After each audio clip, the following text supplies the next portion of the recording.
It wasn't paying attention.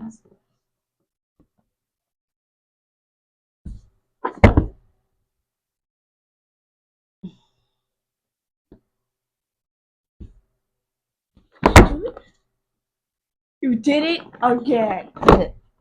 Mini Meeples Unplugged. Hi, I'm Jay. And I'm Mom. And welcome back to Mini Meeples Unplugged. So today we are looking at Lost Lumina. Lumina.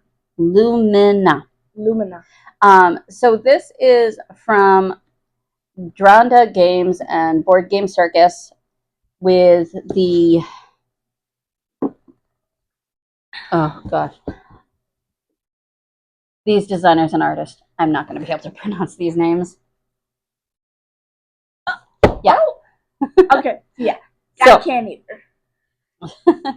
So this is an area majority game for 10 plus, 2 players, and 20 minutes. 2-player only. So let's take a look at what's In the box. in the box. Who's picking this all up? Not it. Not it. What's in the box of Lost Lumina? First, we have our rule book. Then we have our player board. These are all the followers. The little owls. And the little raccoons with a top hat. We have our nice sparkly dice. And all the cards. And that's what's in the box of Lost Lumina. Play, play, play, play, play, play, play, play, play, play, play, play. And this is how you play Lost Lumina. Haha, beat you. So, this is an area majority game, which means you want to have more characters on the board than your opponent, or you want to take up more space than your opponent. So, to do this, you have different phases of the game. You have your preparation phase, which is basically just getting your cards and your characters. And to start, you're going to take your cards, and how do you deal out your cards? You would take 2, you would look at them, and then you would give 1 to your opponent and keep 1 for yourself. So, and you do that until you both have 10 cards. So, then, to get your characters out, you're going to start with 3 of your followers, as they're called. But how that works is one player puts one of theirs, the next player puts one of theirs, and you have to have, there are different regions in the maps. There are 3 regions, and each region has 3 areas. So you will put a character in one area of a region. The next player will put their character in another area of another region. Then the first player can put another character out, and they can either put it in a new region, or they can put it in one that they already have one of their followers in. So you'd have 2 characters on one spot. The only rule to that is you cannot put one of your players or one of your followers in an area that your opponent is already occupying. Then, if you do, it would be a battle. Nope, that's in the gameplay. So, your gameplay. Yeah. So, you do this until the first player who's placed out has 3 characters, and the opponent has 2, and that person is the starting player.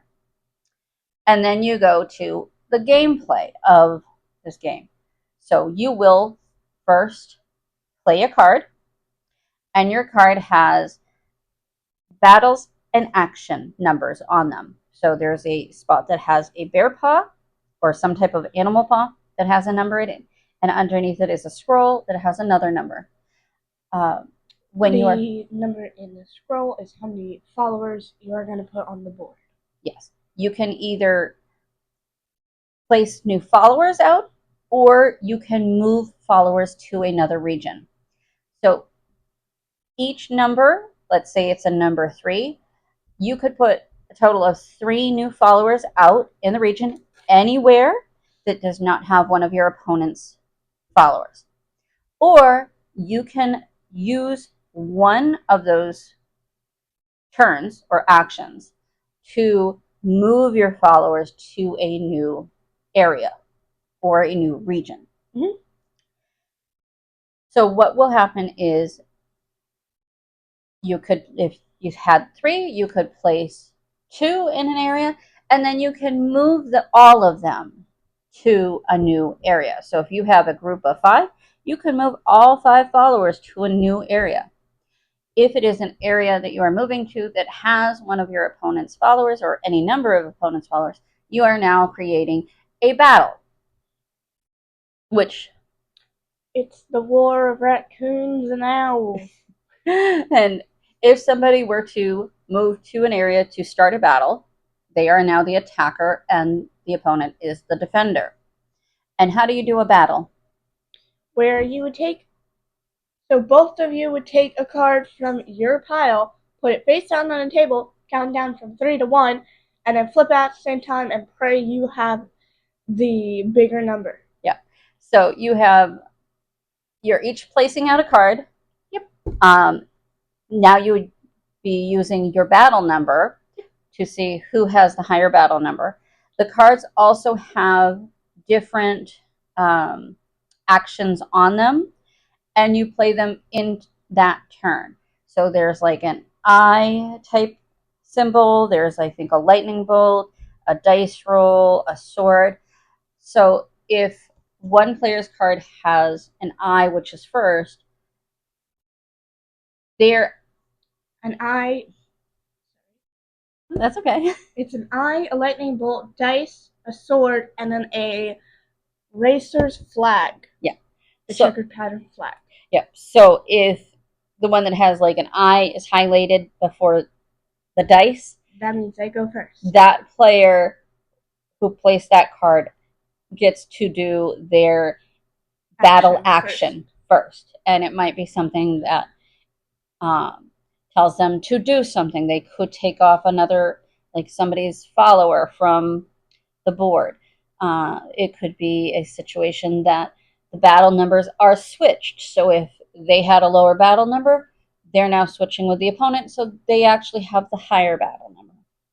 And then to actually determine who is the winner of the battle, you take those battle numbers, you roll a dice, and then you count up the number on your card with the dice, and that's how much you get. And also, and how many followers And are how many in that followers. battle. And So, depending on who has the higher number wins the battle. The loser of that battle, their followers from that battle get taken off of the board. And you just continue on until you either have no followers on the board. So if somebody's battles everybody else and all of those followers are removed from the board, the one with remaining followers is the winner.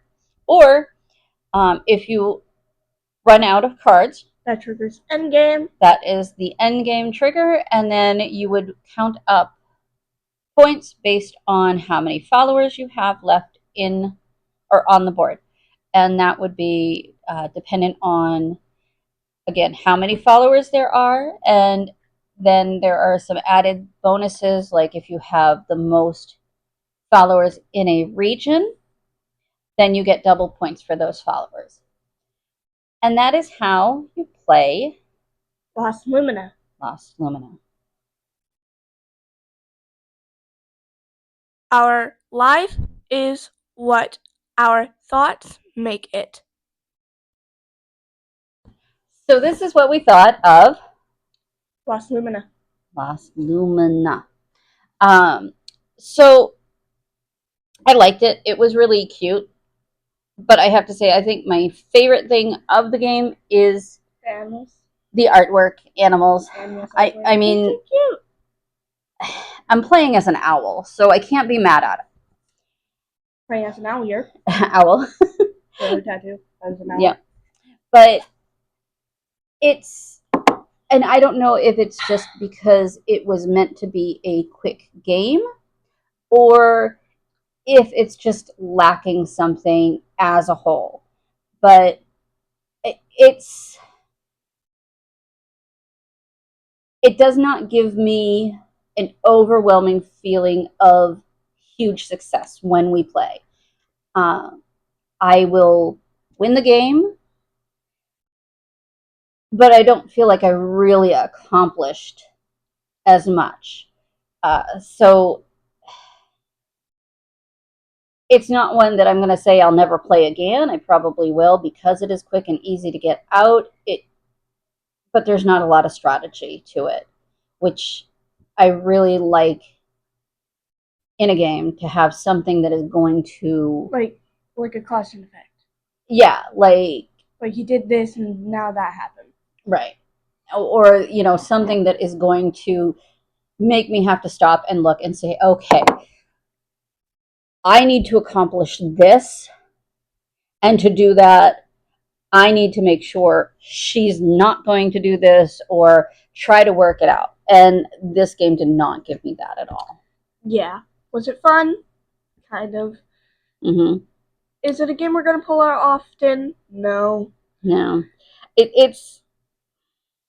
My thoughts on it is, yes, it's cute. I love the artwork. It's very wild-esque with like all the animals, but it's not really being like, it's not hitting me with that like, oh, this is so cool like type of game. It's like, yes, it's lovely. It's a good game to do if you don't have a lot of time, mm-hmm. or it's a good game that is quick and easy. But I just feel like it's a no-brainer game, and it's like, I want a game that will make me think before an action instead of let's just do this and then like nothing happens. We've played some games and it's not piqued our interest. Yes, same area, like area majority type of game, but like you have to sit there and you got to look at it and go like, okay, where do I need to go to get the most? This was like, you play a card and you just hope for your card to be higher than the other. Yeah, the battles were pretty much really dependent on what you played, having the battle number, and then a dice roll. Yeah, so like what you do to win is basically just have a number and just hope your opponent has a they're going to get number. Less of a number. Unless if they had a close number and did a really good roll, then you would lose. But I'm just like, it's really just a game of you want the higher card. Yeah. Than anything. Yeah. I mean, I like the fact of when you're dealing out the cards, it's you choose 2 cards and you give your opponent 1. So you can make sure that you're giving them some lower cards. Yep. But in any aspect, you're going to be handing off the worst card anyway to make sure that your opponent has less. And they're going to do the same to you. So it really is, it all sort of evens out at the end. I didn't see any major things. In fact, most of the time when like I would be taking over a certain area because I'd have a card that may allow 3 actions. So I'm putting 3 of my characters out into an area that I already had 2. So then in my next round, I could invade her area that has 2, and I'm going to win because I have more characters just there. And it really, like I said, I don't know if it was because it was just made as a small, like to be a quick game, but it just feels like there's something that is like missing. Off. Yeah. It's like, yes, cute, love it. Yeah. Just a no-brainer and really does not like pique interest in our games. Yeah. There are a lot of other games that I would probably pull out, than this one. But like I said, I'm not going to get rid of it. I will continue to keep it and probably pull it out for just quick, short games because it does work for that. Just a nice little quick game. But it's not going to make like my all-time favorite list of anything. Like a quick, relaxing game. Yeah, it is. It's for an area majority. It's really almost a relaxing type of game where others it's very stressful. Where we kind of want the stressful ones. Yeah, I want to be challenged. I do too. So that's what we thought of Lost Lumina. Not a horrible game, but also not a good one.